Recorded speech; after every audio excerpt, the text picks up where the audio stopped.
Good morning, YPN Chapter 25. Welcome. My name is Caitlin Levins from the YMCA of the Virginia Peninsulas and this year's chairman for the first ever virtual YPN Spring Conference. It feels so good to be able to connect with so many leaders from across the state, even in a virtual setting. After pausing our operations last spring, we recognized that it was time for us, the YPN Conference Committee, to look for ways to serve and provide leadership opportunities for our YPN members.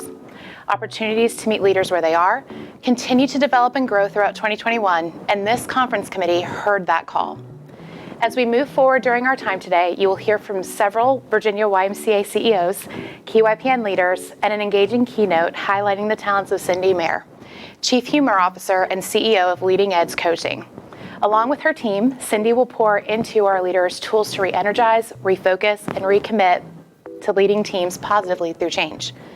While the platform this year looks different from any other, Chapter 25 has always been an organization dedicated to the professional development of our leaders, and are thrilled to be able to provide you that same content as we have in years past, even in a virtual environment. I'm so excited to have you with us. Thank you for all you've done and continue to do to ensure that our Y is here for good.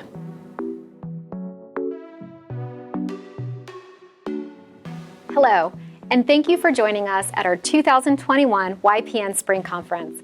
My name is Nancy Byram, and for the past 3 years, I have served as your YPN Chapter 25 president. Organizationally, we have seen a great deal of change during that time. In 2017, we moved from an independent organization to under the umbrella of YMCA of the USA. Our chapter worked closely with YUSA on the integration and design of YPN. Also that year, we aligned with the Virginia Alliance of YMCAs and committed to work together to support Y leaders from across our state. In 2018, we added peer groups to our focus areas of professional development, networking, recognition, and leadership development. Launching peer groups positioned the leaders of our chapter to lead, grow, innovate, and share together. In 2020, like so many other organizations, YMCA of the USA shifted management of YPN as they realigned their workforce. As an integral part of the revised service delivery model, YPN will continue to remain a key component of support, connection, and leadership development of our staff. For decades, Chapter 25 remained one of the strongest chapters in the country. Much of that is due to the endless support we've received from our YMCA leadership from across the state. Because of that, we've consistently run national quality events, created networking opportunities that have strengthened relationships, and given statewide leadership opportunities that impacted staff development and growth. I personally want to thank the leaders of YMCAs across the state for your support, encouragement, and dedication to YPN. Thank you for allowing your staff to lead and participate in our events and for your continued support as we start this new chapter. I also want to thank the amazing leaders that have led our YPN chapter in the past. They have paved the way and built this great network of volunteers, planned impactful events, and were intentional about the development of those around them. There's still a great deal of work to be done and impact to be made. As my time wraps up leading our chapter, I do so with a grateful heart. That in 2007, I was asked to hold a small part in planning a conference. I'm grateful for the leaders that pulled me into this organization, the leaders I've served alongside, and the impact we have made. At this time, I'm very pleased to introduce you to Kelly Bridgman as your new chapter president.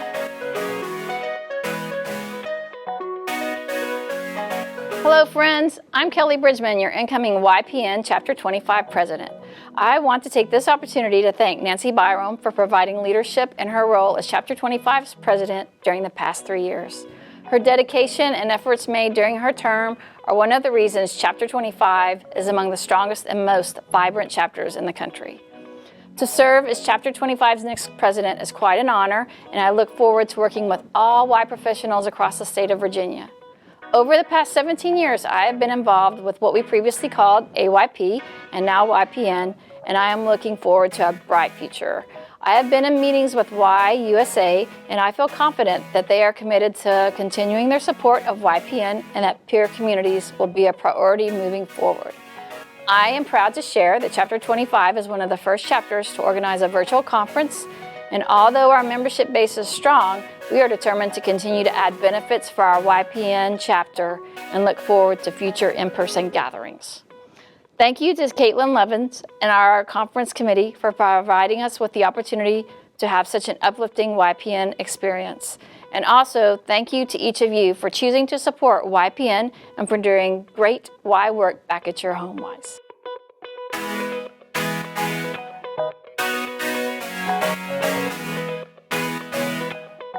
Hey YPN, thanks for joining us today. We wanted to show you a little bit about what we've been doing during the pandemic, so come on in.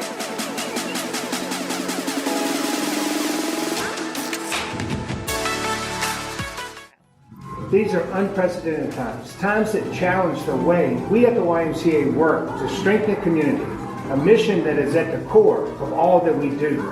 For over 160 years, the Y has found ways to help people and communities in times of crisis, and our response to the COVID-19 pandemic is no different.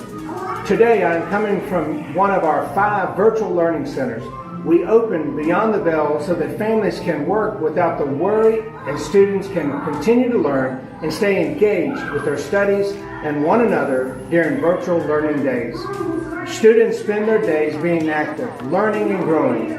Through long-standing partnerships with our local school systems, we are able to combat food insecurities with healthy lunches and snacks. When the schools closed over 1 year ago, parents were concerned about how they would provide for their family. But with Beyond the Bell, the Y's virtual learning center, they no longer worry. We are improving quality of life for seniors facing social isolation with our new Pen Pal program and by adopting our services to provide virtual and safe in-person options. We are doing our part for the betterment of our community with our newest outreach initiative, Give Back, Do Good. Give Back, Do Good identifies and fills a different critical community need each month. We use our resources and reach to assist our fellow nonprofits and partners in achieving their goals of helping and providing for others. So far this year, we have delivered nearly 1,000 coats to kids and families in need, 52 bags of toiletries to displaced individuals, hundreds of water bottles to local elementary school students, and the list goes on and on. And thank you to our partners with a purpose for stepping up to help us fill these needs. And just as we've done for over 160 years, we are offering donor-supported financial assistance for individuals, families, and seniors, remaining true to our promise of being welcoming and supporting of all individuals. At our core, the Y is about relationships. We bring people together from all backgrounds, ages, circumstances, fostering connections within and across communities. Your YMCA is committed to being here for good, to do good, and for a better us.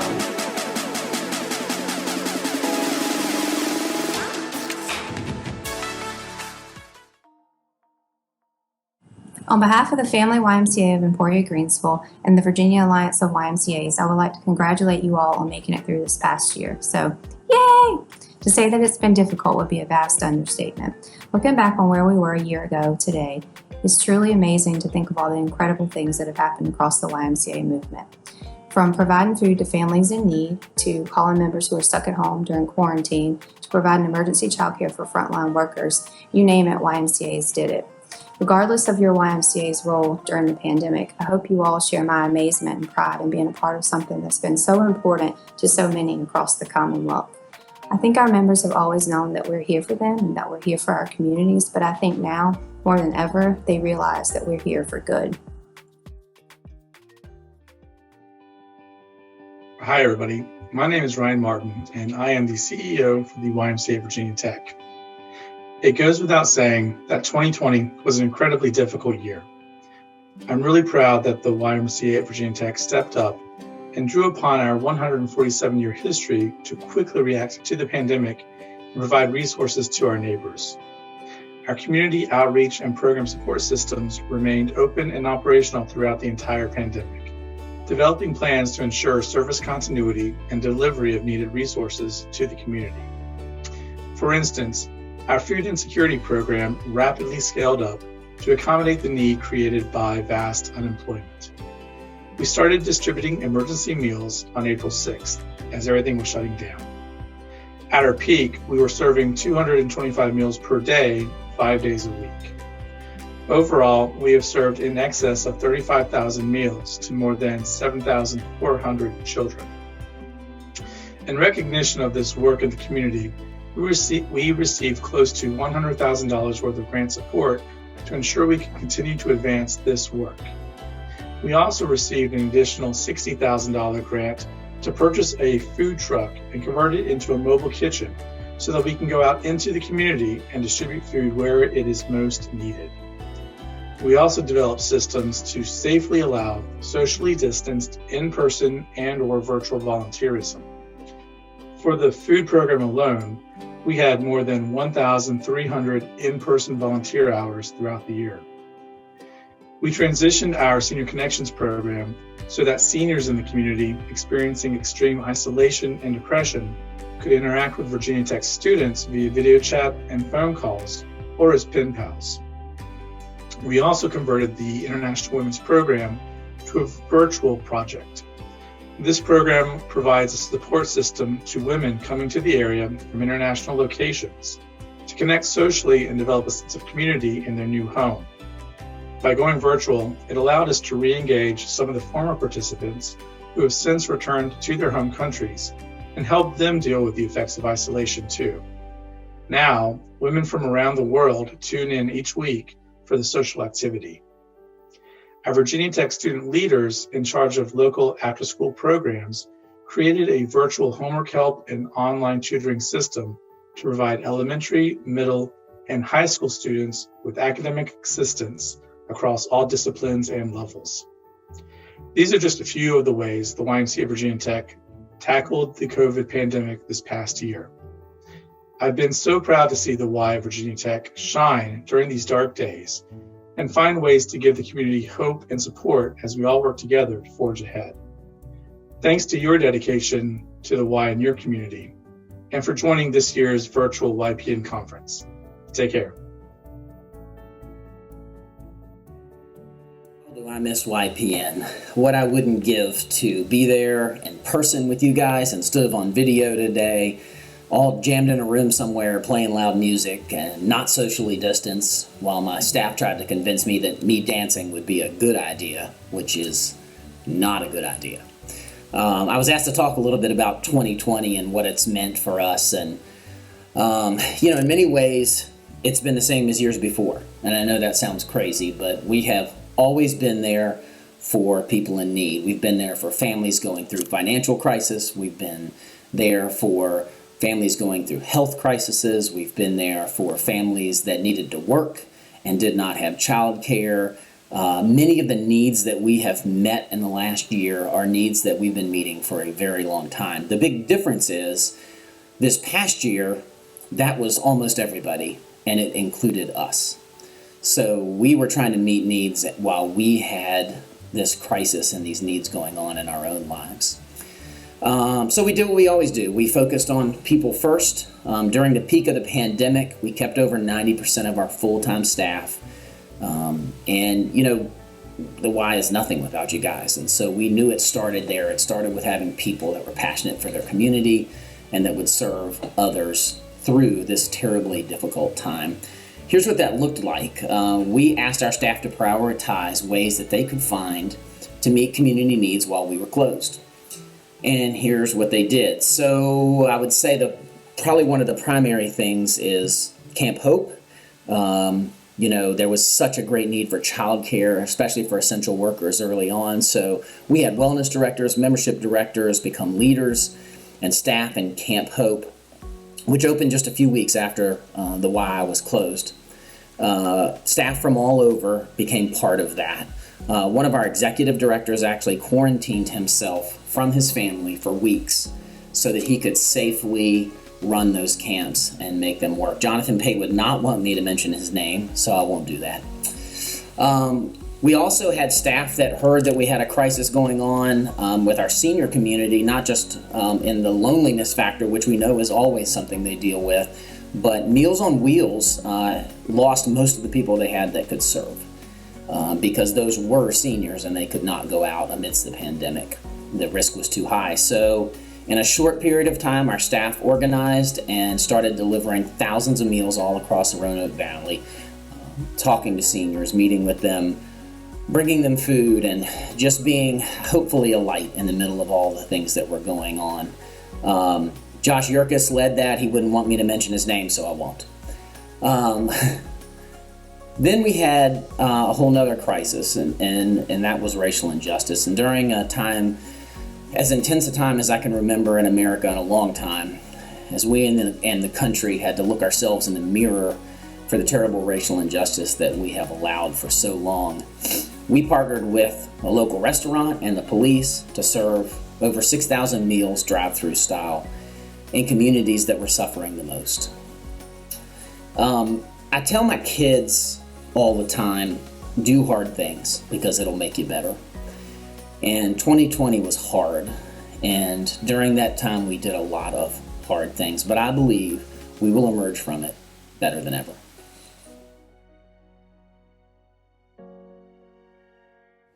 Good morning. My name is Nancy Moore, and I'm the Vice President of Donor Impact for the YMCA of Southampton Roads. I'd like to first thank you for your leadership over the past year, which was no doubt full of challenge. Because of you, we will be stronger than ever and continue to prosper in order to serve our communities and our neighbors in need. The Emergency Assistance Fund, or EAF, is a means of financial support that provides aid in the event of an accident, disaster, or other crisis. These funds have helped many colleagues within our Chapter 25 network, so thank you for supporting this in years past. I've had the pleasure to serve on this conference committee for more than 6 years, and as a donor myself, I've witnessed the impact of our support and what it's had on others. The stories of resiliency and survival shown over the years have captivated us. They've tugged at our heartstrings and offered us another reason to continue our generosity. I'm inviting you to join me now in supporting the 2021 EAF Fund by texting your gift to the number displayed. From all of us here at the Chapter 25 Spring Conference Committee, we thank you for your contributions and your servant leadership.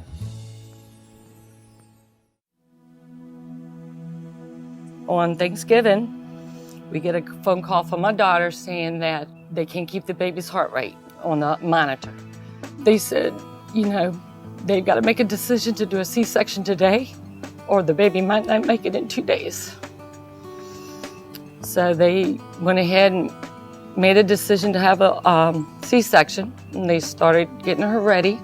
My grandson was born Thanksgiving Day at 3:30, weighing 1 pound, 1 ounce, and 10 inches long. Jaden has been in NICU since birth. He's had multiple surgeries. He's had laser eye surgery. He's had a trach put in, a feeding tube, a hernia repair surgery, multiple blood transfusion and breathing problems.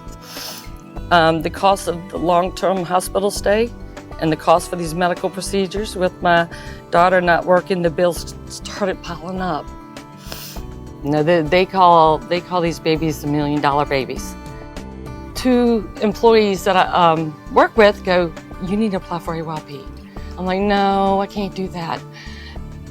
I guess I was scared. I didn't know if I would receive it, and to put all my problems and my daughter's problems out there. But I'm so gracious that we received it. It's helped her get the medical bills, pay her car payment, do whatever we need to do to make sure that we can support them.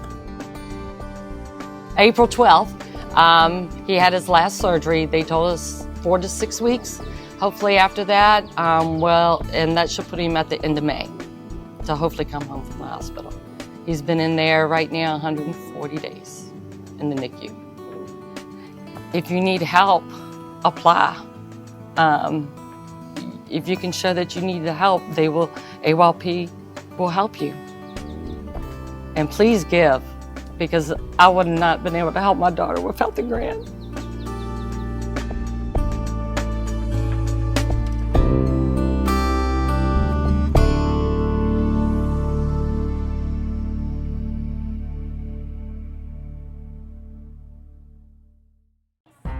Because you never know when you wake up each day what you're faced with. I didn't know my heart was going to stop beating. On August 7th, I awoke and going through my normal morning routines, getting ready for church on a Sunday morning, and next thing I knew, I woke up in a pool of blood.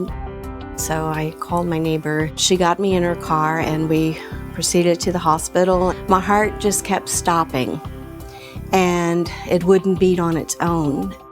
Probably at least 10 times that my heart stopped in the emergency room. They were getting ready to call it because I wouldn't come back, and I just miraculously came back to life and was given, they put an emergency pacemaker in at that point, and then the next morning, permanent pacemaker. I didn't even want to go ride in an ambulance because of the medical bills, but then I was in ICU for a week, and so the medical bills kept coming in. And I'm one of those that I live paycheck to paycheck and I don't have anything extra. After I got out of the hospital, I did go to the bank and applied for a loan. The monthly payment for that loan would have been too much for me to handle. John, our aquatics director, said, you know, you are an AYP member and you have been one for a long time, and they have this fund. And I said, but I didn't think that was for me. You know, I thought it was, I'd seen the films, I'd seen where people had catastrophic illnesses, cancer, and I just never considered that for me. And he said, that's what it's here for. I am so very, very grateful. This fund met my deductible. And then Anthem said, okay, we'll pay 100% of the rest. And as a part of that, I'm one of the new givers. I'm going to donate on a monthly basis because you never know who it may help. And it may help me again down the road, or it may help you down the road. I don't know how I would have been able to have met that deductible without the Emergency Assistance Fund. It's such a blessing.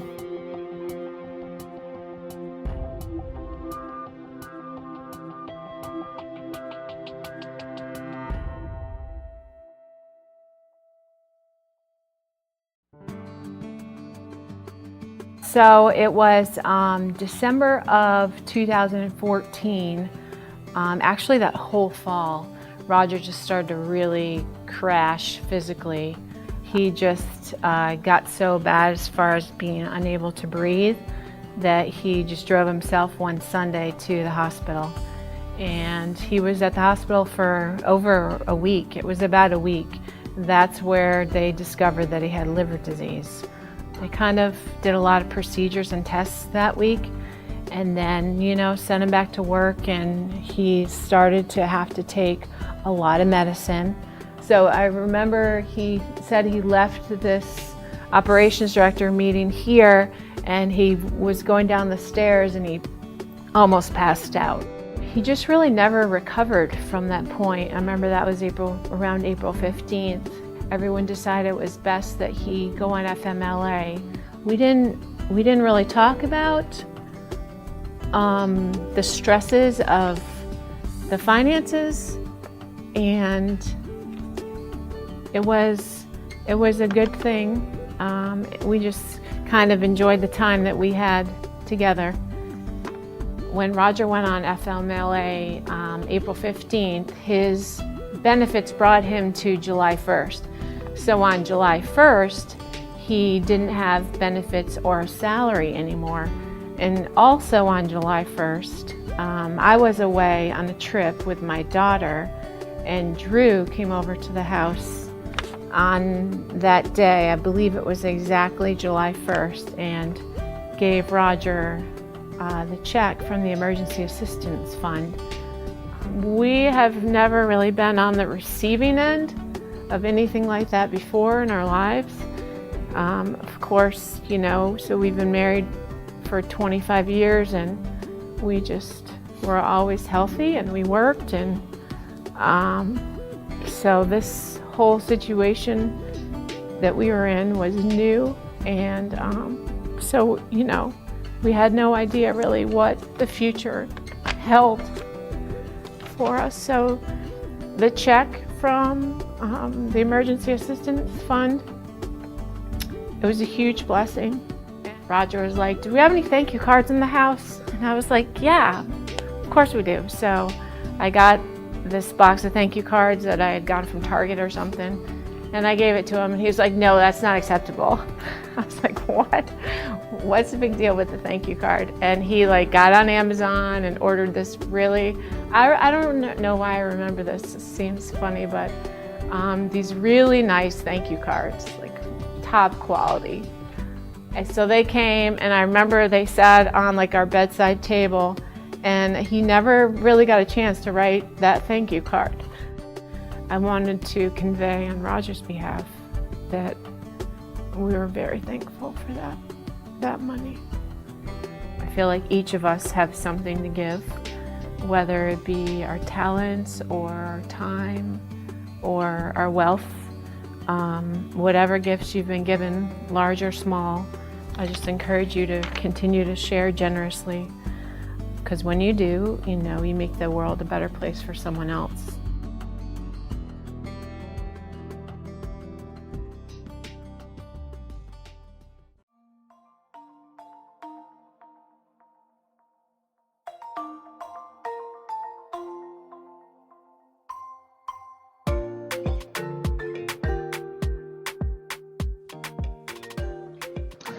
Hello, young professionals of the Y. I'm Cindy Marr. Hi, I'm Jamie Geit. And our session today with you is on change. How we react, how we show up, why it's so hard, and what can we do to help ourselves and others. Now, typically when Jamie and I talk about change, it's because of an organizational change. Maybe there's new leadership at your Y. Maybe it's a new online registration system, or maybe there are some new roles. But today, with this pandemic that we're all still dealing with, we are immersed in change, from things around the pandemic, social unrest, mask wearing or not wearing, political change, and more. And I don't know about you, but I see that it's impacting how we work, how we live, how we engage and support others, and it's taking a toll. The fact is that how we engage with change has a real impact on our buzz. Now, when we talk about buzz, we're not talking about Colorado or Rocky Mountain High kind of buzz. When we're talking about buzz, what we're talking about is what people say about you when you're not in the room. Now, here's the thing about buzz. Buzz can be positive, buzz can be negative, and buzz can be something called positive but limiting. Now, positive buzz is what we want, right, Jamie? Absolutely. Positive buzz sounds a little bit like this. Hey, Jamie. Hey. How you doing? I'm great. How are you? Oh, I'm doing well. Hey, do you know Cindy Marr? Know her? I love her. My goodness, really? What's that so great woman about her? is amazing. What's great about her? Everything's great about her. She's funny, she's kind, she's smart, she's knowledgeable, she's helpful, she smells like chocolate chip cookies. Wow. That's amazing. Uh-huh. I named 2 of my 3 kids after her. Wow, that's a lot. Yeah. I'm thinking about giving her a promotion here at the pool and making her director. Yes. You think that's a more good idea? people could work with her? Absolutely. This is like the best idea you've ever had. Oh my gosh. Okay. I mean, I heard she's attractive too. Stunning. Oh yeah.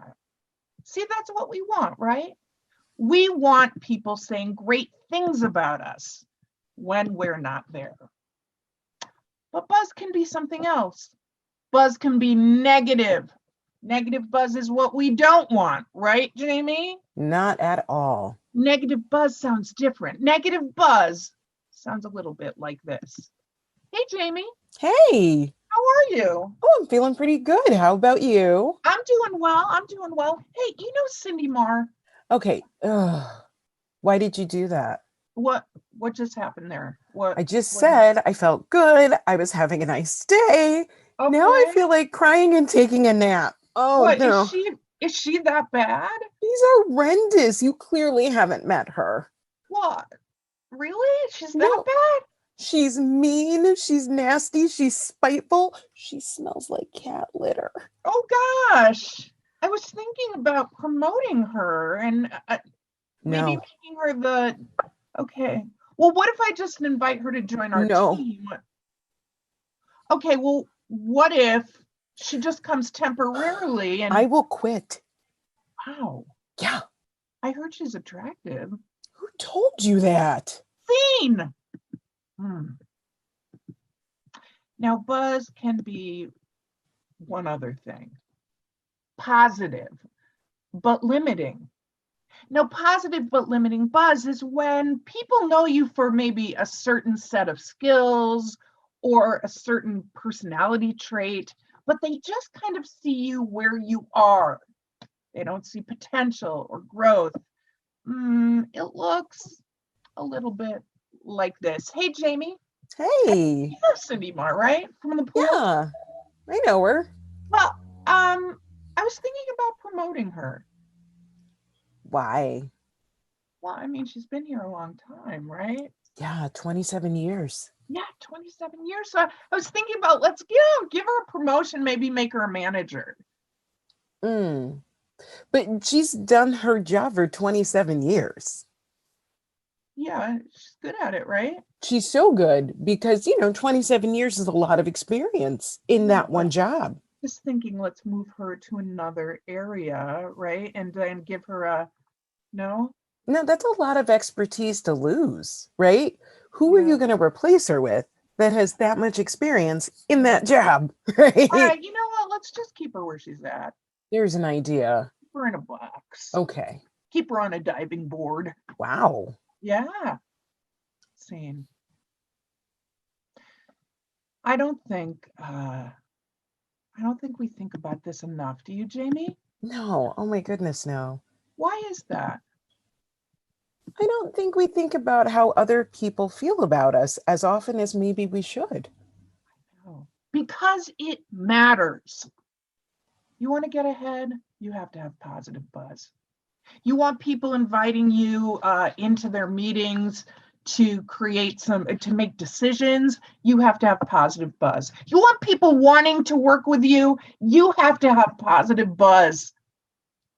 My mother used to give me always great advice, but one thing she used to say to me was this: don't worry about what other people say about you. Jamie, has anyone ever said that to you? For sure. Well, guess what? They're wrong. Because what people say about us, it matters.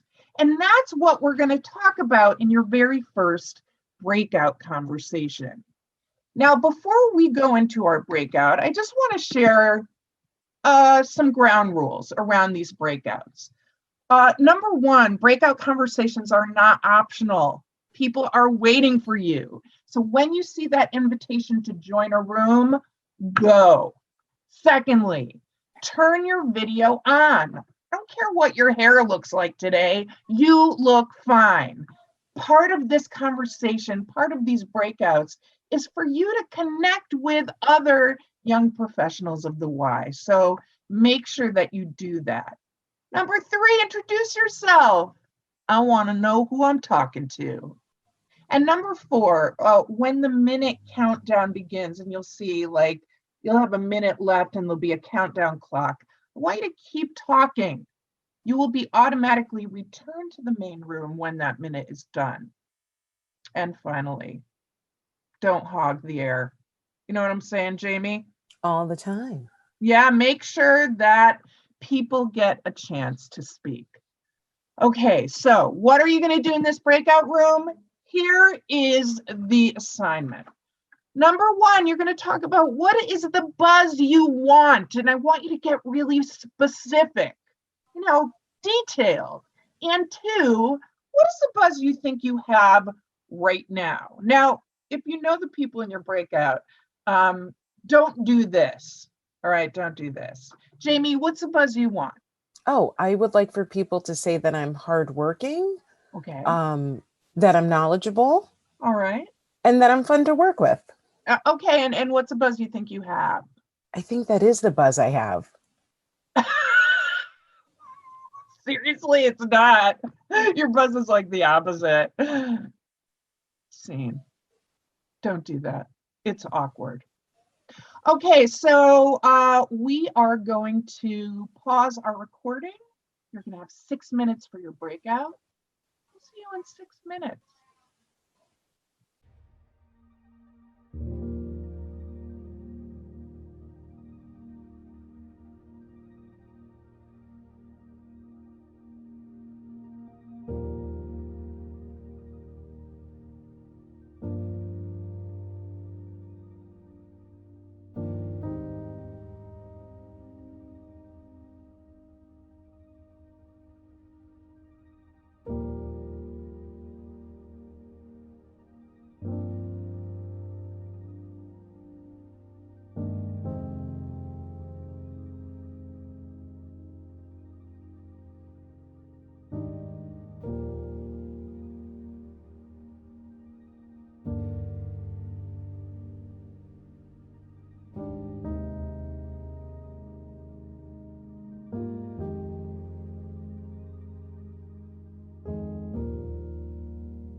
Welcome back, everyone. I hope you had a good conversation around your buzz. Thinking about our buzz is important. Talking about our buzz with others is important. And the fact is that when we go through change, we're not always at our best, and that can impact the buzz you want. Now, before we step more into our content of change, I want to talk a little bit about how this session is designed. So this is our motto. It is, I don't have a tattoo, but if I ever get one, it will be this. It's going to go right on my back. But this is how this course is designed. 50% of learning and developing and getting better and growing is about building awareness around what you stink at. Jamie, how do you know if you stink at something? People tell me. Yes. It's called feedback. And there are a lot of ways that we build awareness. And there's specific ways that we will be building awareness around how you handle change during our session today. Now, one of the ways that we build awareness is through our theatrical scenes. Now, our scenes are designed to be funny. And part of the reason we do it is that there is research saying that when we are laughing, we retain new information longer. So for those of you who are in the training profession at the Y and you're teaching, whether it's kids or adults, this is something to consider. Now, we'll be building your awareness through our scenes, because sometimes you'll be watching one of our scenes and it will look something like this. Hey, Jamie, do you know who does that? Who? Bob.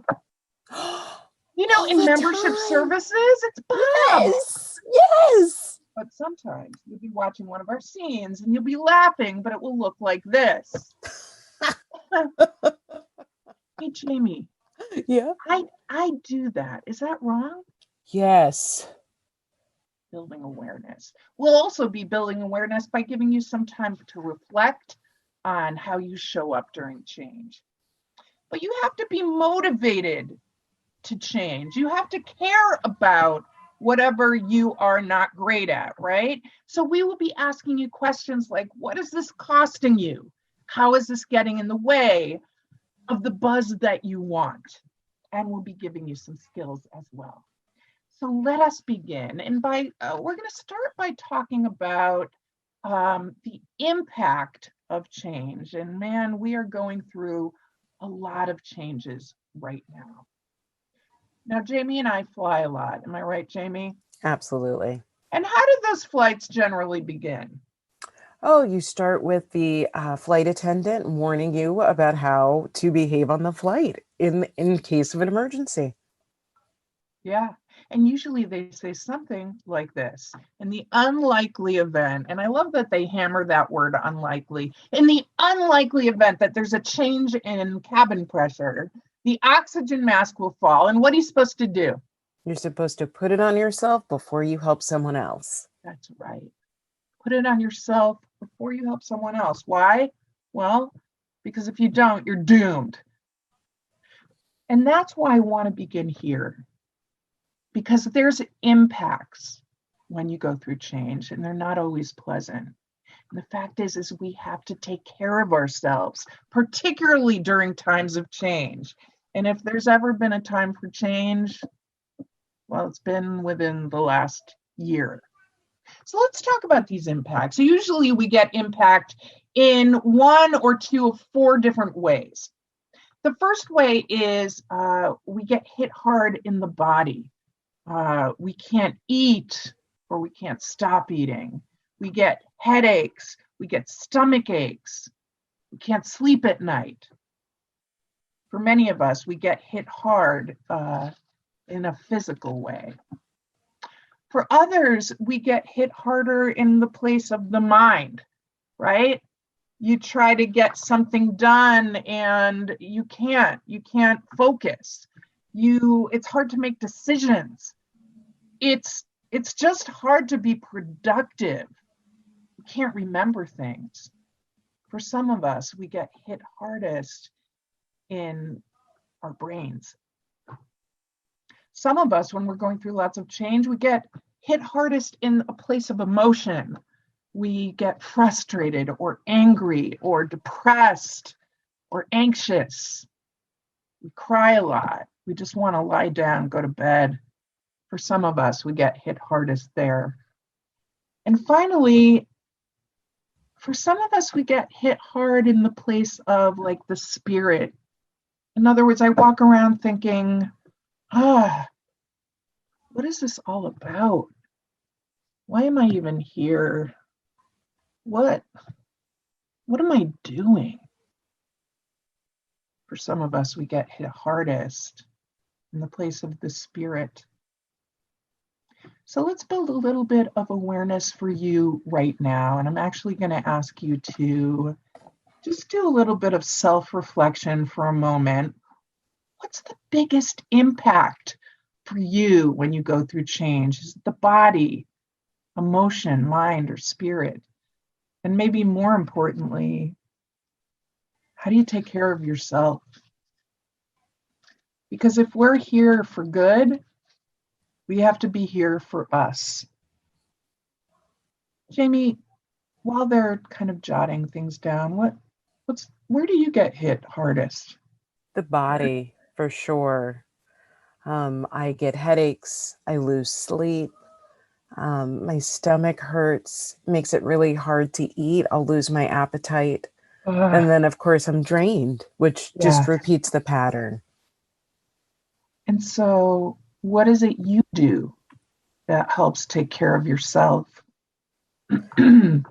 When I can acknowledge what's going on, I set a bedtime. I force myself to go to bed, regardless to whether I'm going to sleep or not. And I stay there. Really? And I tend to push for healthier foods in that time. When I'm not eating enough, then I know, slow down, watch what I'm putting in my mouth. That's really funny because I'm like the opposite. I eat the worst stuff when I'm going through a lot of change.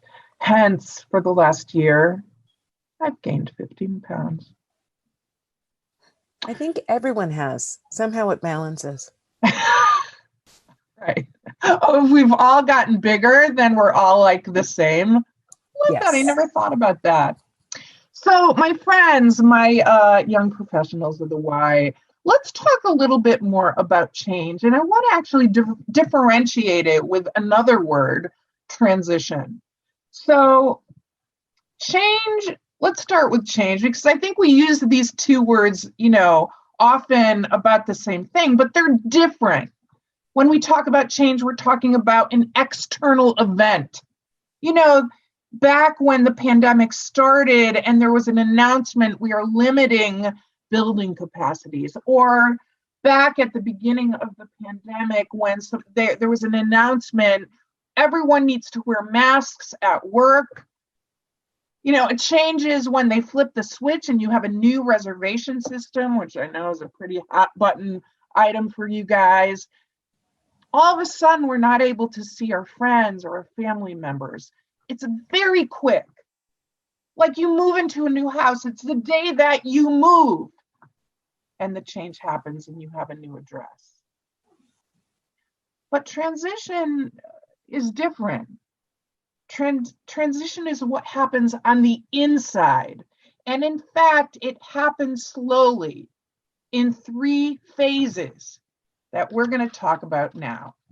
And these 3 phases happen every time there's a change.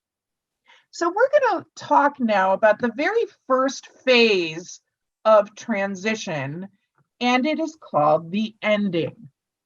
Now, I think it's kind of funny that when we talk about change, and what we think about is really that every change starts with an ending. And I don't think we usually think about it that way. Usually when you think about a change, we think about beginning something new. But you think about it, every change you go through begins with letting go of the old, right? Like when you're moving to somewhere new, Jamie, what ends for you? The old place, the old commute. Yeah. When you get a new job, what ends for you? Ah, the old job, your colleagues, the sense of being familiar with things. Yeah, feeling like you're good at something or not, right? So, given that every new thing starts with an ending, we have to expect and accept that there will be just a certain amount of grieving for the past, even if that past is not something that was so amazing. At least it was a little bit comfortable, right? When we talk about an ending, it looks a little bit like this. Hey, Jamie, do you have a minute? Yeah. Um, I got a minute. Well, I was going to call you about the Daxco, the membership system. It's down to what is that you have? It's comfort. It's my support. Are those? That is the biggest box of Pop-Tarts I've ever seen. It's the biggest one I could find. Okay, don't judge me. I'm not judging you. It's I just feel like your judgment. What's going on for you? There's just so much going on right now. I feel like with us getting ready to go back into full swing and everything, that I'm having a hard time right now with all of the adjustments and the new info. And you know what? I just need to breathe and eat a Pop-Tart. Okay. They've always been there for me, right? Okay, but I thought you'd be like happier. I mean, we're opening up our fitness centers again, Oh, and no, I'm happy. I'm so happy right now. I'm so look at my face. My picture God. of happiness, right? Scene. Now, of course, when people are going through the ending, it's not all about crying. Again, everybody goes through change a little bit differently. And sometimes when we're going through that hard time of grieving, you can't always see it, right? If somebody's just having trouble sleeping at night, maybe they'll just look a little more tired. But by now, you get it, right? The ending phase. Not so easy, not so great. So by now, a lot of people will ask us, okay, I get it. Endings kind of stink. How long will it last? And the answer is, it depends on how much has ended for you. Now, when we talk about what's ended, we're not talking about the on the surface kind of stuff, right? Like if you get a new job, it's not like you're mourning that last cubicle you had. We're talking about deeper, under the surface stuff. Like when you get a new job, maybe you are losing some of your confidence you had before. When you move to a new house, maybe you're missing the relationships that you had in the old house. I know that like when you end college and you get your first job, what ended for you, Jamie? Do you remember that? Oh my gosh, the comfort of my own dorm and having somebody there to support me all the time, and the food hall and being able to just go get stuff without having to prep it myself. Oh my God, I miss the food plan every day. So that's a kind of thing we have to kind of dig deep. You're going through a change. Well, what really has ended for you? Because two people may go through the very same change, and then you're wondering why, Jamie's going through it so easily and I'm struggling. Well, what's ended for us under the surface might be different. So here's what we're going to be talking about. First of all, let's think about what's ended for you just over the last 6 months to a year. Jamie, what's the biggest things that have ended for you? Oh, quiet time. We travel a lot for this job, which Cindy mentioned before, and I'm not getting time alone because we're not traveling, which means no airplane time, no hotel time. And I have 3 children, and that means there's no quiet time here in my house. Yeah, It's hard because that's how I refuel. me too. So let's take a little bit of a self-reflection right now, and I'd love for you to jot down your thoughts. Think about the very biggest change that has happened to you over the last even 6 months. And I want you to think about under the surface, what's ended for you.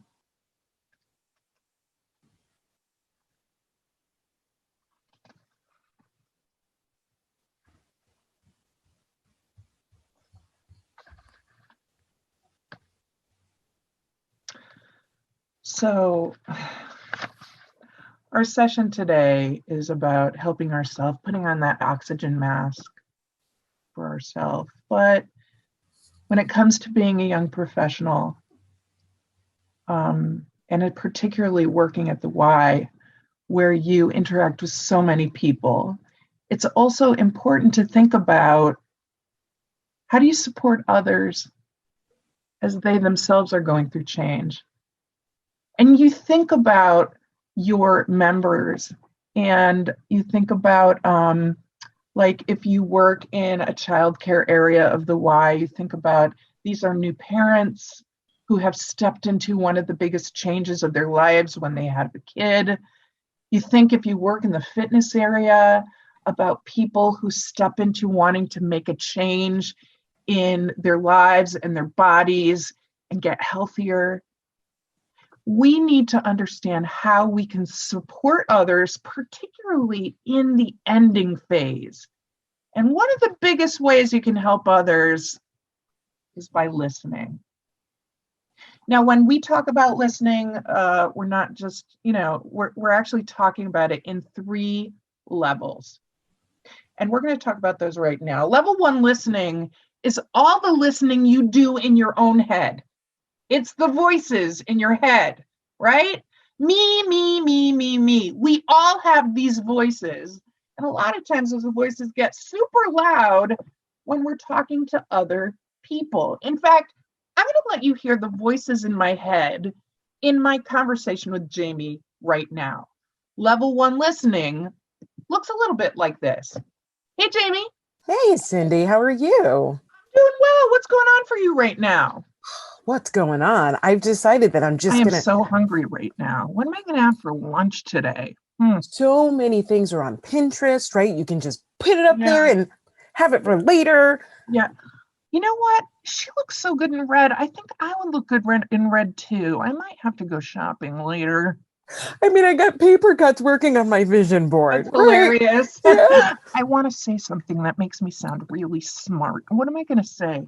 So then I started the bullet journal. I mean, right? What do you think? Indubitably. What? Same. That's level 1 listening. Jamie, how often are you in level 1 listening with others? Oh my goodness, lately, way too often. Way too often. I know. And it's funny because I've started to, ever since we started talking about this, I start noticing when I'm going in my own head. And the fact is that we think we're being sneaky about it, but we're not. People know. There's a telltale glaze to your eyes. Quick look at the watch. We know when people are not really with us. Now, level 2 listening is different. Level 2 listening is about curiosity. It's about asking a lot of questions. Looks like this. Hey, Jamie. Hey. What's going on for you? I'm planning for the summer.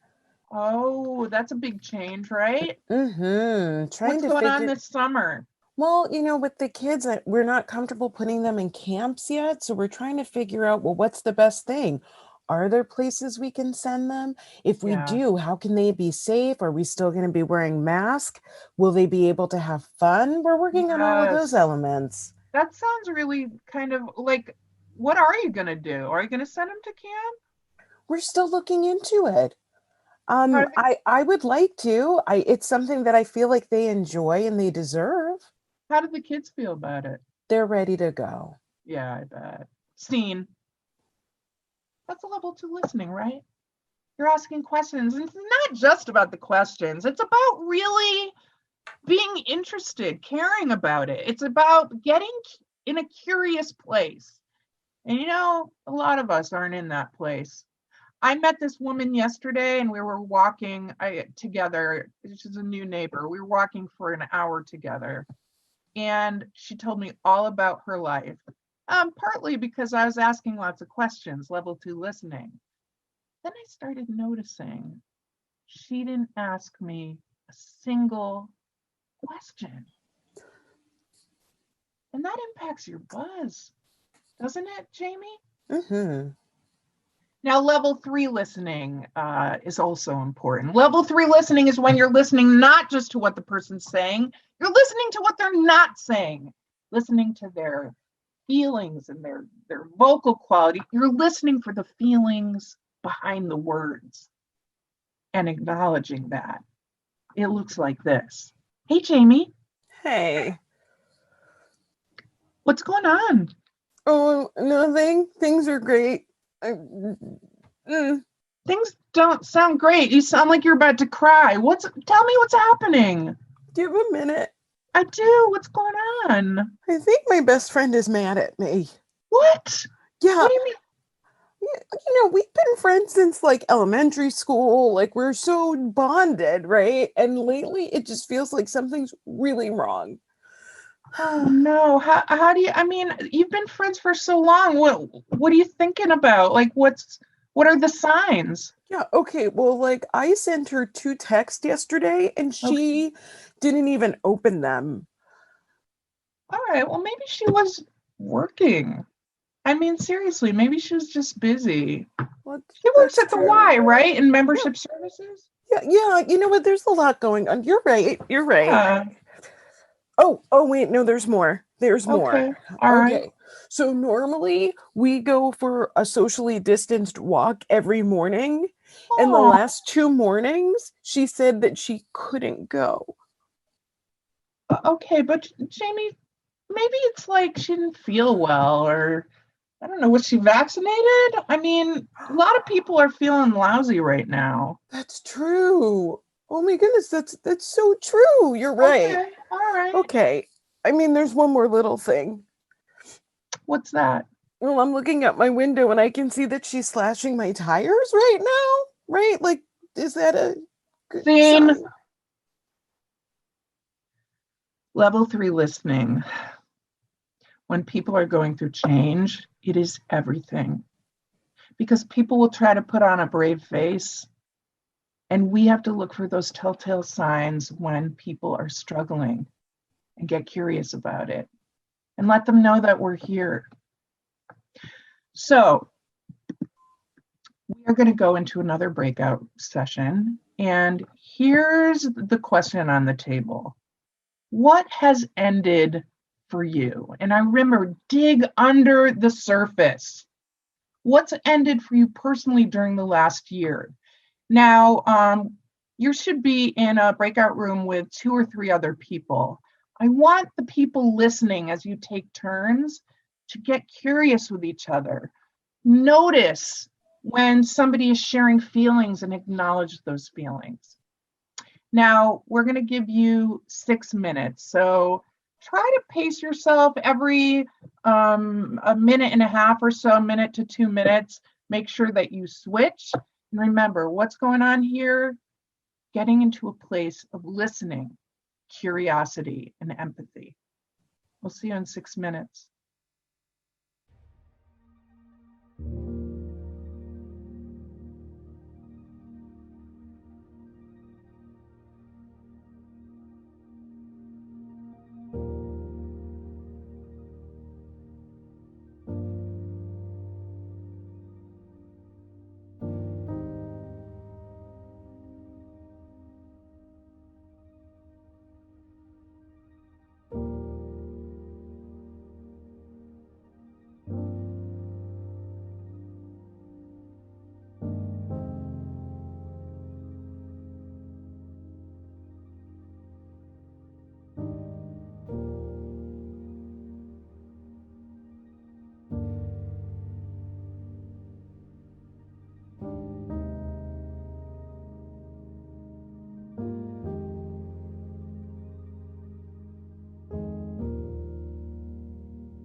So, what's funny is that while you guys were in your breakout conversation, Jamie and I were talking, and I was chatting about how much I miss speaking at conferences, like for real. And, we haven't, of course, spoken at a large conference with a bunch of people.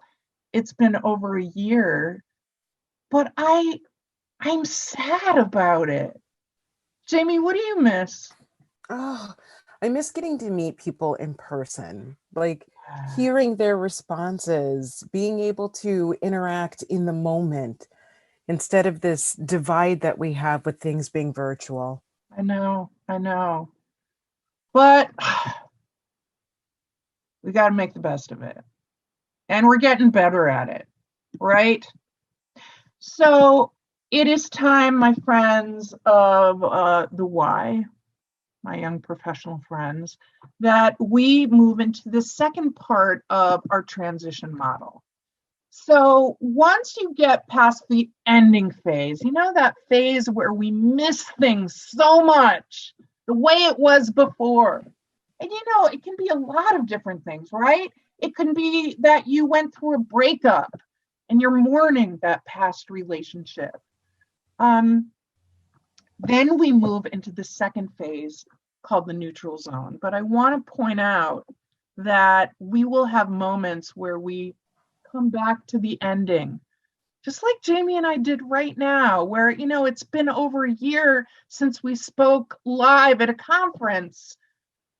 And then I miss it again. I'm like, I step back into the ending.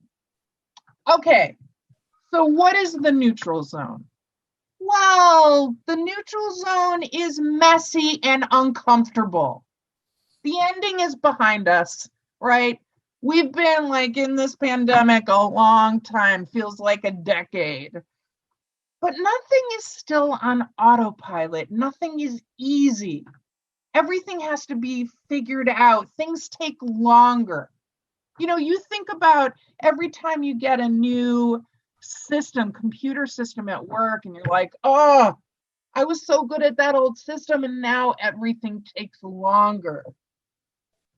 Things have to be figured out. You get a new job, you have to figure out new routines and new relationships and how to get things done. It's exhausting.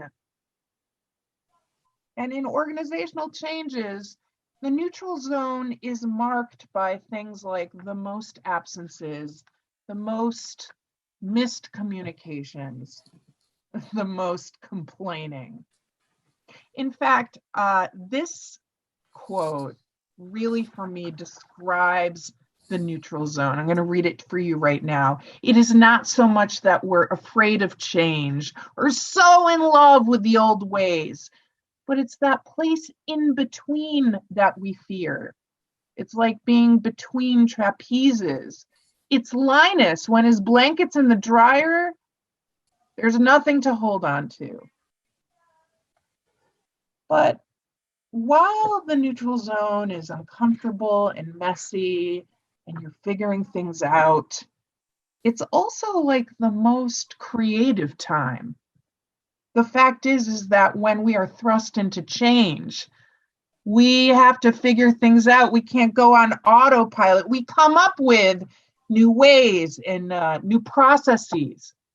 For Jamie and I, we got better at, well, how do we teach on Zoom? How do we get people participating? How do we draw them out? It's actually a time too that you can reinvent yourself. You move to a new place, you can decide to be someone new. Yeah, right? You can be like, I got this new job. It's at this different YMCA. I want to be different. I want to be friendlier. I want to connect with people. It's only when we go through change that we can do that. It's still not easy though. What does the neutral zone look like? Blah. Looks a little bit like this. Hey, Jamie. Hey. I'm sorry. What's going on right now? What? Are you eating coffee grounds? Yeah, I found that if you just chew the coffee grounds, it actually takes less time than brewing it, right? It goes right into your system. You just chew it, just chew it. Jamie, what is going on right now? What's happening with you? Oh no, I got a lot going on. That's the thing. I've got so much stuff going on, right? Like I have so many people calling in right now trying to figure out what's happening, right? Okay, So yeah. many phone calls. And then I'm working with colleagues that also have lots of questions, right? And I need a little me time too, right? That's a lot to put in one day, right? Like phone calls and questions and work. I still have a job that I have to get done, right? And so I have to schedule time for everything. And so I found that if I just schedule everything down to the last minute, that I can get more stuff done. I can get it done. Get it all done. Wow. Okay. Yeah. You don't sound happy though. I mean, I know that I didn't schedule happiness in this. I didn't do that. I didn't add that to the schedule. I see. Okay. Yeah. Maybe you should talk to somebody. I don't have time for that right now. I mean, I just took my break with you right now. You got 4 more seconds on this, and then I got to get right back to everything else. And that was a bathroom break that I'm not going to get now. You know what? I'll just email you what I was. It's good. It's good. I have time for emails. I can do an email. That's fine. Okay.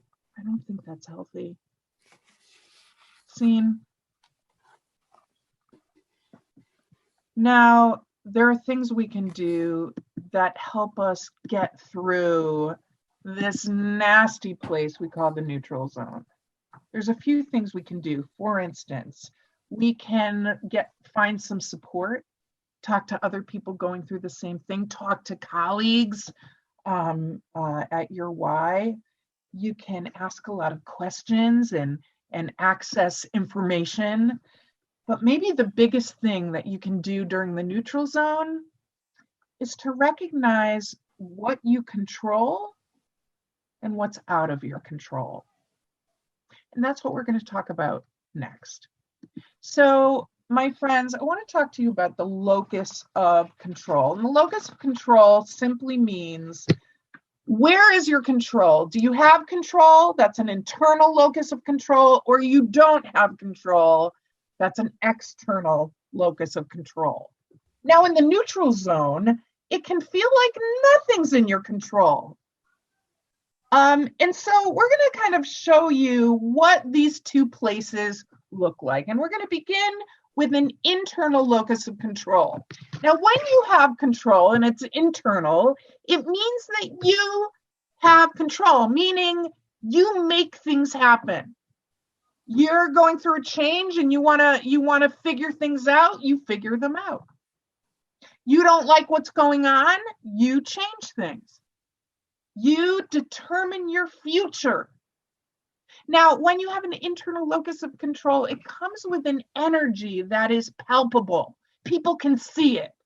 When you're going through and have an internal locus of control, it looks a little bit like this. We call this scene New Year's resolution. Hey, Jamie. Hey, Cindy. What are you doing right now? Well, I'm getting in my steps. Oh, yeah. You said you wanted to lose weight, get healthy. Yes. What are you doing? Like 10,000 steps? I know that's what you're supposed to do. Yeah, 10,000 is the number for the day, right? Yeah. So 10,000? Yeah. I doubled it.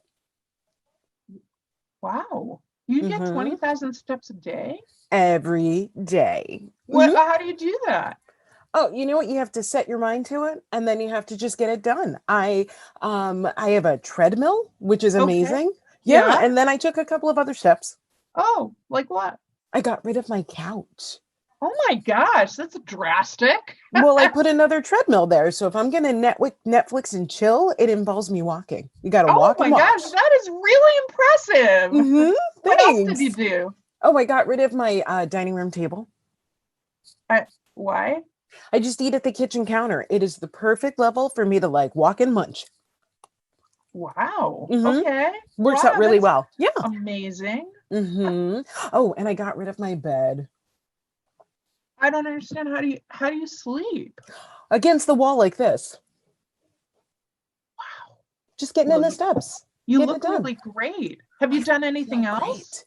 Oh, you know we're supposed to drink a gallon of water a day? Yeah, I never do that. It's so hard to get that in. It's a lot of water. Yeah. I doubled it. What? Yeah, I doubled it. I get in 2 gallons of water. A day? Mm-hmm. How has that been for you? Oh, it's so good. I've never felt better. I mean, Really? my thoughts are clear. My body feels better. My urine is clear, right? Like, things are moving. Okay. And it helps me with my steps because I always have to go to the bathroom. All right. Well, nice talking to you. Yeah, I'll talk with you later. Scene. That's an internal locus of control, right? And you can kind of tell when somebody like figures out what's in their control and they take control. There's an energy. It's like the clothes that they wear. You can tell. But some of us are different. Some of us come to the world, particularly during times of change, with an external locus of control, meaning you don't make things happen. Things happen to you. And that looks and sounds different. It looks and sounds a little bit like this. Hey, Jamie. Hey. What's going on with you? Well, it's spring. Well, that's good, isn't it? Like winter's finally over and... Yeah, and then everything blooms. And so my sinuses are on fire and my face hurts and my head hurts. It's like the seasons hate me, right? Yeah. Okay. Yeah. Well, all right. But we get to go back to work soon, right? Our building is reopening and our fitness center's coming back and... Yeah, that's great. The fitness center. I'm so looking forward to that. I figured I'd do, my own fitness at home, and look at how well that's turned out. What do you mean? I mean, I'm walking every day. Well, that's good, isn't it? Is it? Why do you say that? Oh my gosh, because last time I went walking, I got bit by a dog. Oh, okay. Yeah. Well, that's me trying to take care of myself, and that's the world telling me it doesn't matter. Okay. All right. So this morning I decided to go for a walk. I fell down the stairs. That sounds like walking is not your friend. Yeah, nothing is my friend. I'm so lonely. All right. We all know people like that, right? People living in an external locus of control. So we're going to step into another breakout room, and we're going to talk about this idea of the locus of control. And here's the question on the table. Where have you spent the most time while dealing with the changes during the last year? Is it internal locus or external locus? And what was the impact to the buzz that you want? Where have you spent the most time, Jamie? Internal or external? Internal. Definitely internal. I've been trying to just get things done. Well, I know that when all of this started happening, I kind of went into an external. Like it seemed like everything was out of my control, from this coronavirus outbreak to the work that we do to my daughters who are in school and their whole school was going wrong, closing down. And that impacted me. It impacted my buzz too. And that's what you're going to talk about. So we're going to give you 6 minutes. We'll see you in 6.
Welcome back.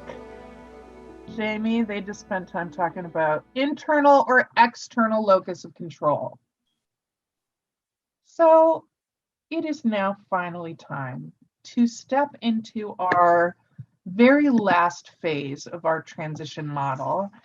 And finally, we reach the new beginning. Now, the new beginning kind of sneaks up on us, right? It's that one day where, you've moved into a new place, but all of a sudden you realize it doesn't feel like a new place anymore. It just feels like home.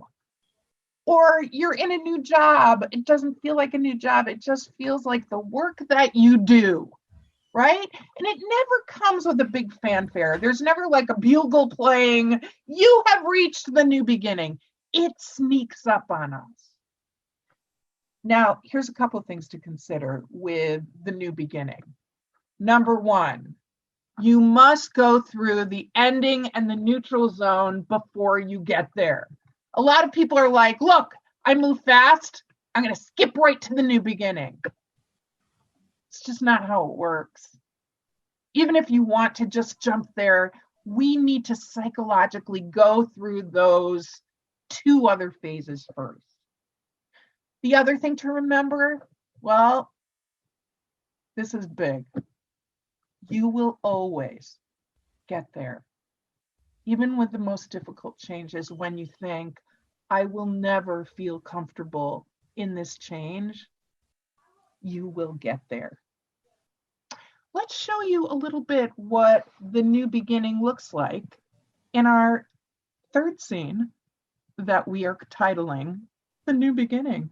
So creative scene. Hey, Jamie. Hey, how are you? I'm good. How are you? Really good right now. Really good. Oh my God. Last time I saw you, I think you were like downing dried coffee beans. Yeah, that was a phase. It's done. I'm done. I'm back to brewing. Oh my gosh. Well, what's new with you? I mean, what's happening? Things just feel like they're in the right place, right? Like I feel like I've got more control over my life right now and I like it. I mean, the pandemic is still scary though. Are you feeling okay with that? No, you know what? I'm where I can be. I'm doing the best that I can, right? I've got my vaccination scheduled. I'm still wearing my mask. I'm washing my hands. I'm taking all the precautions that I can. But the weather is nicer. I'm able to get outside more.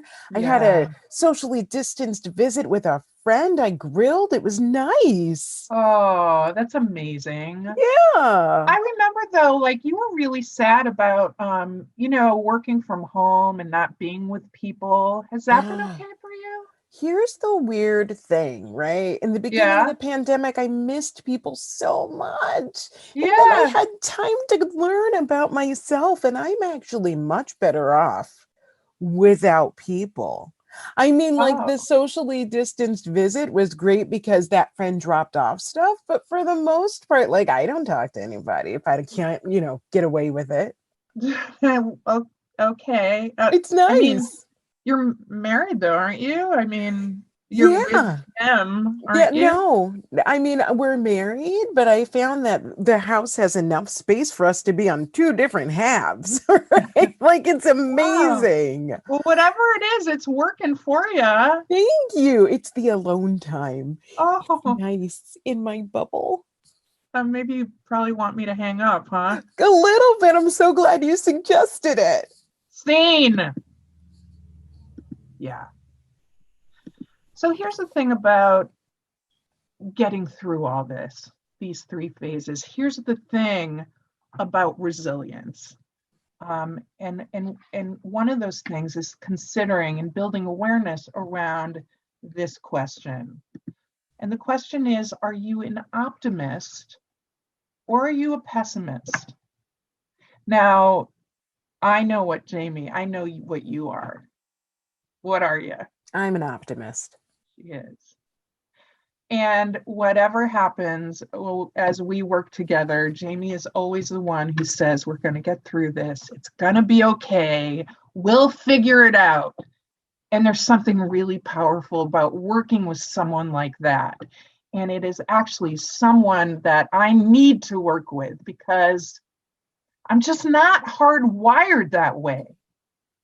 For me, when things happen, whether it is a pandemic or I get a new job or things change for me, I feel like the world is ending.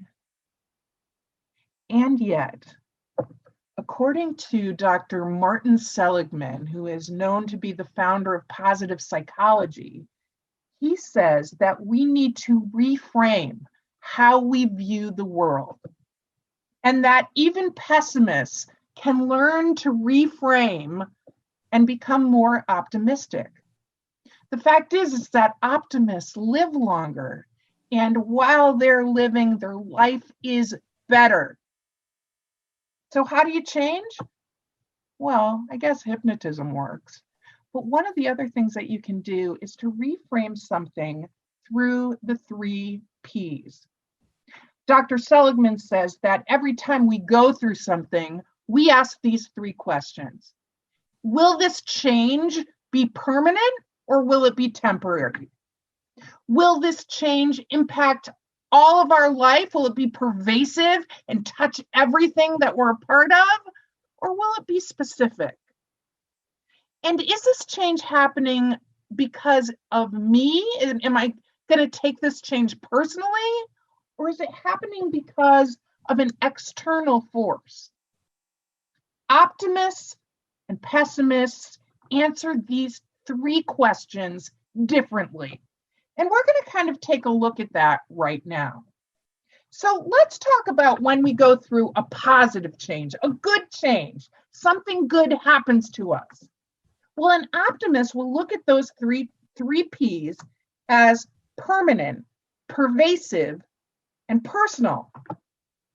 Let's look at that idea through a quick scene called I Got a New Job, the optimist version. Scene. Hey, Jamie. Hey, Cindy. Whoa, you sound happy. I got the job. You got the job at the I Y? got the job, yes. Oh my God, that's amazing. I know, right? I am so excited. Thank you so much. That is awesome. Do you think like this, you're going to be there for a while? Oh, my game plan is to put in 35 years, okay, retire, and then put in another 15. Whoa, that's a forever job. I am ready for all of it. Oh my goodness. Oh my gosh, that's really great. That's going to really help you, right? In a lot of ways? In so many ways. One, this is the job that I've been working for, right? This is what I've always wanted. Yes. But there's so much more to it. Like having the job gives me memberships. So I'm able to go and actually work out, get into better shape, right? Yeah. Meet new people. Oh my gosh, maybe find the one. Yeah. That's so great. Yes. That was a competitive job. Like, didn't you say you were up against like a couple of other people? Oh my goodness. It came down to 3 super qualified people. I mean, like everybody that I was competing against, it would have made sense for it to be them. So I said to myself before my final interview, Jamie, you go in there and you give them the Jamie that you know that you are. And you know what I did? What'd you do? I Jamied them. I Jamied them hard and I got the job. You got the job. Amazing. Now, my friends, that is an optimist. Looking at a good situation, they see it lasting forever. They see it impacting their whole life and they take it personally. But us pessimists, it's the opposite. When good things happen, we see it as temporary. We see it very specifically and we take it as not personal, but an external cause. Let's look at that same scene. I got a new job, this time, the pessimist version. Hey, Jamie. Hey, Cindy. What's going on? What's new? Oh, I got that job. Oh my God! No. What? Do not get excited about this, okay? You got the job at the Y? Yes. That's a great thing, isn't it? Stop saying that, okay? Like, What What do you mean? Why? You're putting too much goodness out in the world, and when the world realizes that it's happening for me, it's going to take it away. So let's What are you talking dampen that about? down a little. Tamp it down. I think you'll be really successful there. Yeah, no, you're putting too much on this. It's a job, and we'll see how long I get to keep it. Okay. I don't even know what you're talking about. Look, I carry a box with me to work every day. I don't know what's in the box. All of the things that I need for work. If I need to staple something, I take the stapler out of the box, I put it back in the box. Okay. If I need to see my children, I take a picture out of the box, I look at them, I put them back in the box. Okay. Did they not give you like a desk? Oh no, I have a desk, but when they fire me, there will be no production of me putting things into a box. I'm ready to go. Okay. Yeah. Look, this is a new job. I think it's going to be really good for you, like in a lot of parts of your life, even. No, right? it's a job and everything else in my life still stinks. That's how it works, right? My roof is still leaking. It's not fixing that. Okay. My neighbors hate me. Like one bad potato salad, you'd think they'd forgive me, but no, right? Yeah. I things just don't look any better. My kids don't respect me. Are they changing that?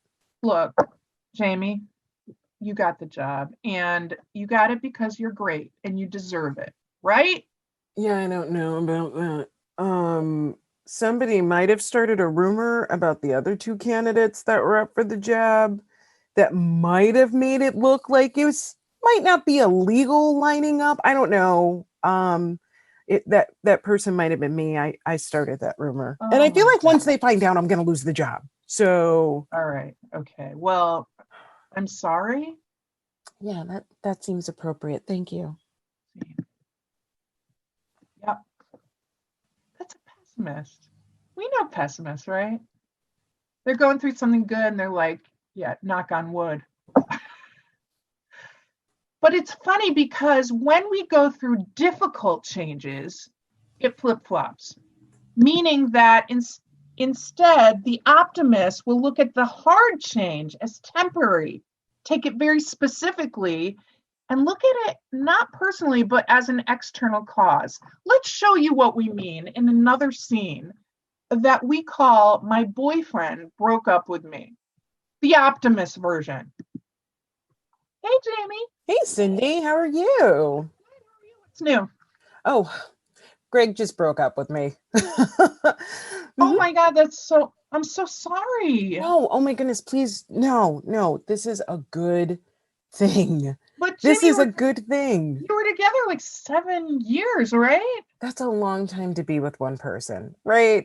And let's face it, like, I have a lot to live up to, right? It was never going to work. So this is good. Okay. All yeah. right. Yes. Well, I don't know. It's just hard to be single right now, during the pandemic. It is not hard to be single because everything is online. Remember, like you and I, we used to go to the clubs and stuff to meet people, and I don't have to do that. I just put my information into the computer and the computer brings the people to me. Wow. Okay. Yes. So yes. You're like on the apps or? Well, look, I signed up for 2 different apps this morning. And by 10 o'clock, I had already had 50 hits. 50. Well, I have 3 dates for this Friday. Wow. Okay. But this is gonna you live together. Do you have to move out or? Oh no, he's gonna move out, which is actually great because I've always wanted to do things with this house that he never wanted to. Okay. So it's getting a facelift. It's going to be amazing. This will be the house of my dreams, and I'm going to be here to live in it, right? Like, that's perfect. That's good, I guess. Yes, it's so good. It's so good. What happened? I mean, you were together so long. Oh, he woke up this morning, and he looked at me, and he was like, it's not you, it's me. And he's right. I mean, like, have you met me? I am wonderful. He was always in my shadow. It's too much. Okay. All right. Well, wow. Congratulations. Thank you. Scene. Yeah, that would be it. That would be an optimist going through something hard. And I am so envious of people who take that mindset. Because pessimists do the opposite.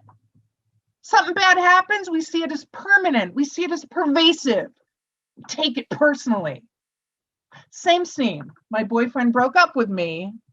The pessimist version. Hey, Jamie.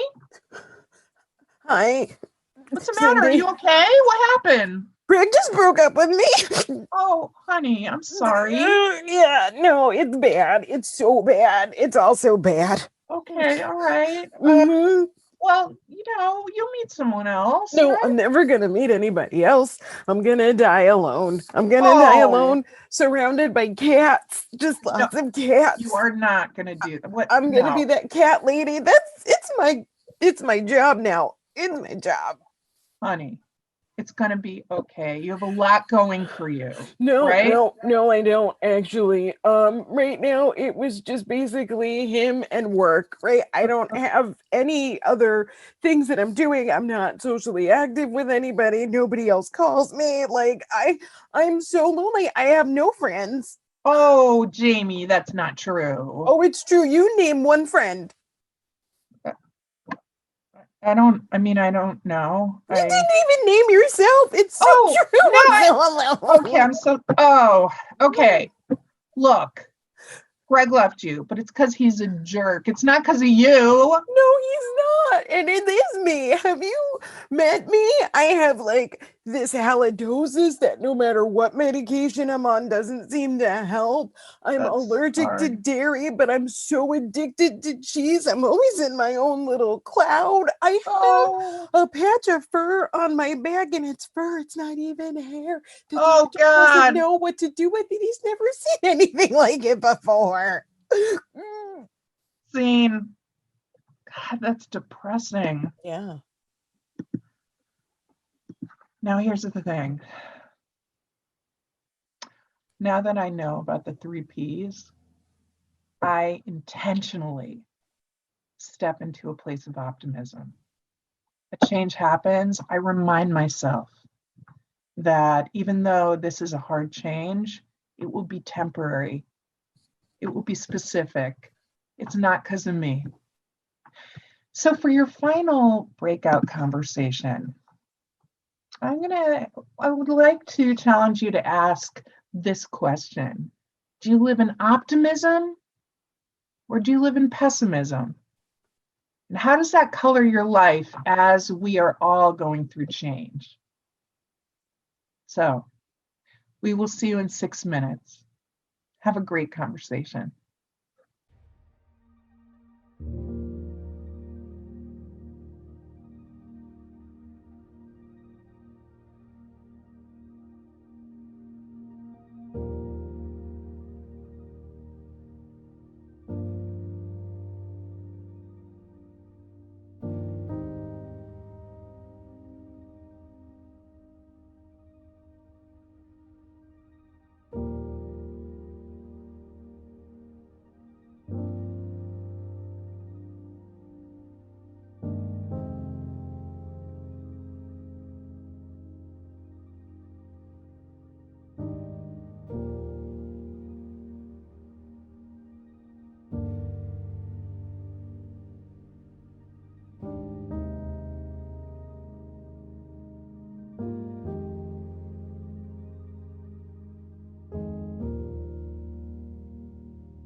What do we do with all of that information? How do we incorporate that into our lives so that we can utilize this new stuff in order to move forward?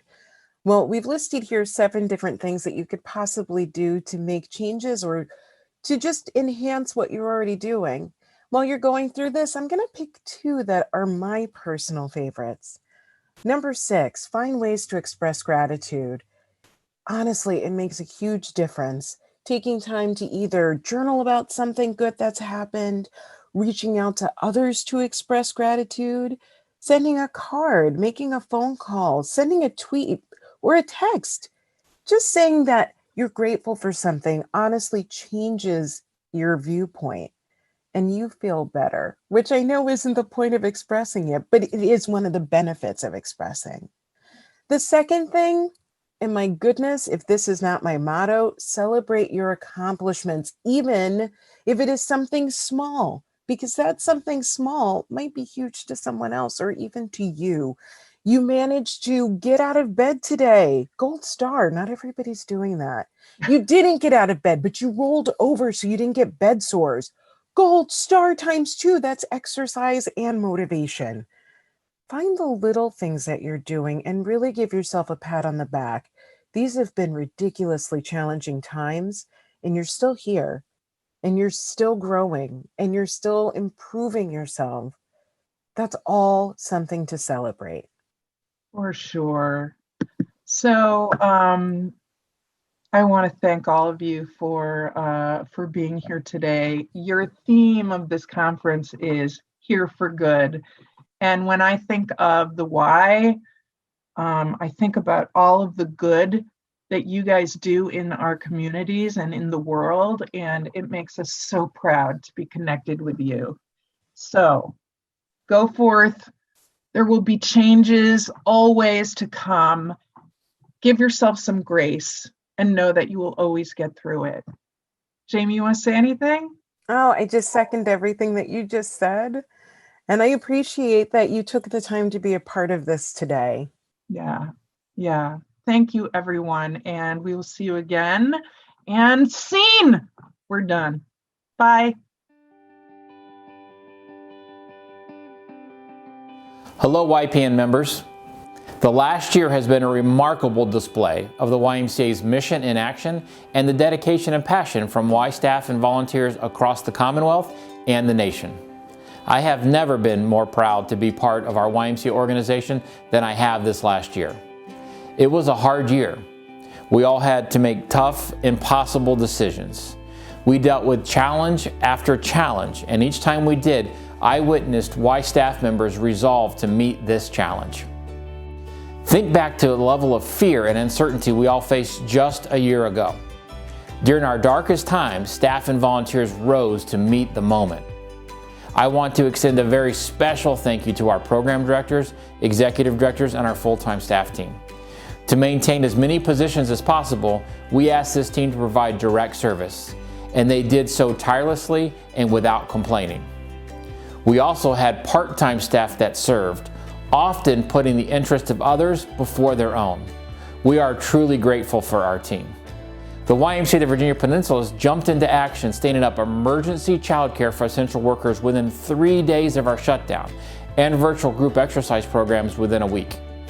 Each of these programs continued to be enhanced throughout the pandemic, resulting in virtual learning support for students, and we welcomed our members back to a clean, safe, and healthy environment. We promised our community we would get through this together, and that we would be here for good.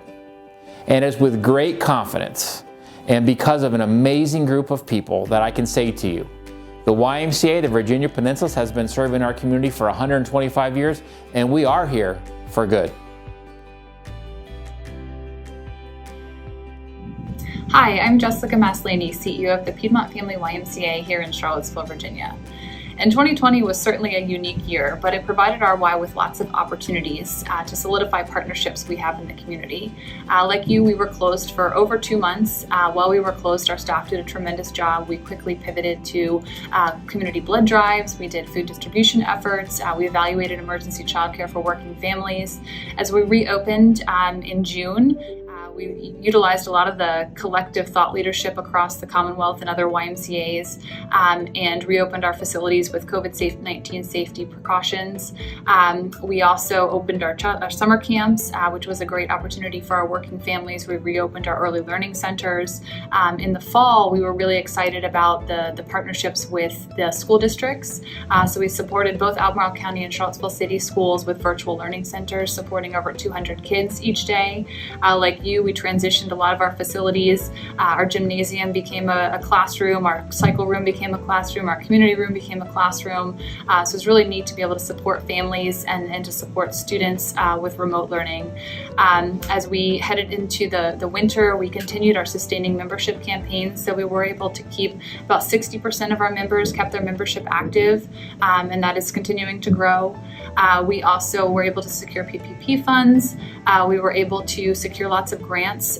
So as luck would have it, we were almost able to replace our reduced program and membership dollars with fundraising and grant initiatives. And that really has set us up well as we head into 2021. We've continued our virtual learning centers. So even though some of our schools have gone back in person, we have about 60 kids that have elected to stay with us. And we are excited about opening our summer camps this year, our continued continued facility growth, and just excited. And I think that one of the things that the Y uses as a tagline is the "We're here for good." And I think that really was true this past year as it highlighted the permanence of the Y, and that we stand on a 177-year history of Ys being responsive to emerging community needs, and then also that the good that we do in our communities. So again, I'm super proud to be to work alongside of each of you to support our Ys and our communities in meaningful and relevant ways. Hello, YPN. I'm Anthony Walters, President and CEO of the YMCA of Southampton Roads. And I've been asked to share a few thoughts with you about how we navigated 2020 and made it to today. I think it's easy to look back on 2020 and feel the pain points, relive the hard times. Yes, we all felt 2020's hurt in many ways, but we were an incredible and powerful force for our community. In 2020, I got to watch our facilities transition from fitness floors to food bank distribution sites serving, get this, over 18,000 households. Got to see our empty, at that time, quiet stay and play converted into pandemic childcare sites for our frontline staff. I got to feel the energy of our fitness instructors come alive through a virtual YMCA just 2 days after we closed our buildings. I got to experience the launch of our new e-learning academy program to support virtual learning. I got to see us stand up against social injustice and create new permanent pathways for our YMCA to remain a constant force for equity and inclusion. And then be there with my staff, lock in step as we made tough decisions, fought through hard days, and battled to create a YMCA model to carry us through a catastrophic disruption.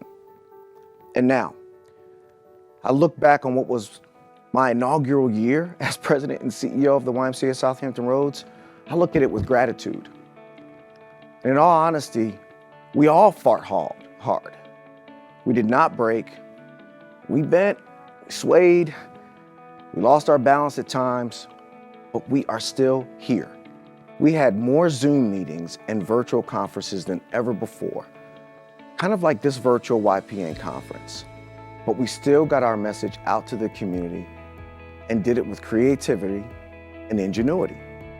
Our donor events and annual meetings were virtual, and you know what? We didn't hate it. In fact, it expanded our reach. So today, yesterday, and tomorrow, our Y, your Y, the Y, is here for good. We've reinvented ourselves over the last 12 months and will continue to do so as we move forward with hope and excitement. I can't wait to see how all of our Ys continue innovating to serve.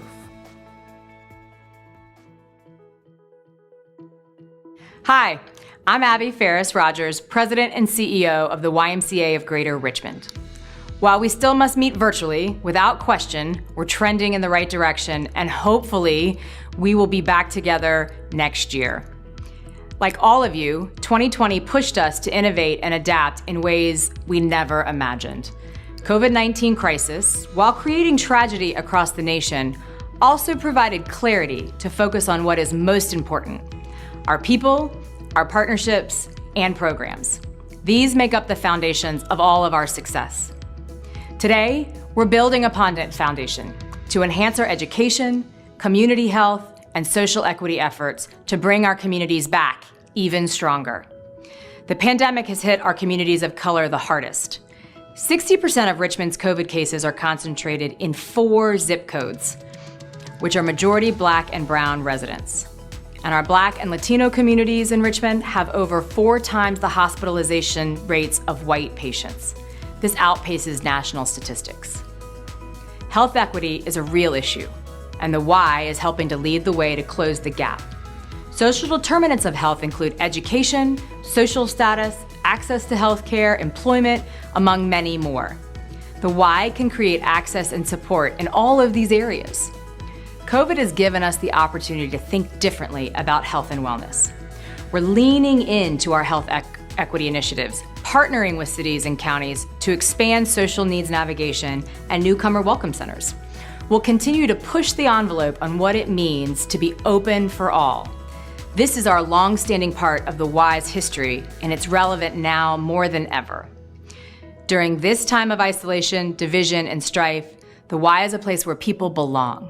We want everyone who walks through our doors to feel like they can learn, achieve, grow, and thrive. We're a place that brings people together, we create bridges, and hopefully encourage people to listen to each other and hear each other in different and deeper ways. Through our commitment to diversity, equity, and inclusion, we're going to leverage our credibility as a community voice, as a convener, and a coalition builder. I'd like to share a quote by the late Ruth Bader Ginsburg. She said, "Fight for the things you care about, but do it in a way that leads others to join you." In Richmond, this is our commitment. We're going to do this work together. We're going to be in the arena, but always with a heart to create community, to build a better world, and to be here for good.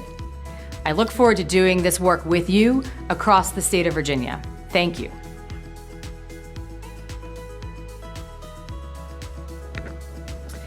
Thank you again for joining us today. We hope you've enjoyed the inspirational messages and examples of resilience shared from across the state. We hope you were able to laugh, connect, and celebrate successes while reflecting and refocusing your efforts. Special thanks to the profound leadership of our conference committee captains, Liz Allen, Ivy McCarran, and Nancy Moore. Our conference committee, the support of association leadership, our keynote speakers, and to you, the doers of good throughout our movement. It is that strength and perseverance that drives us forward, the reason our organization is and will continue to be here for good.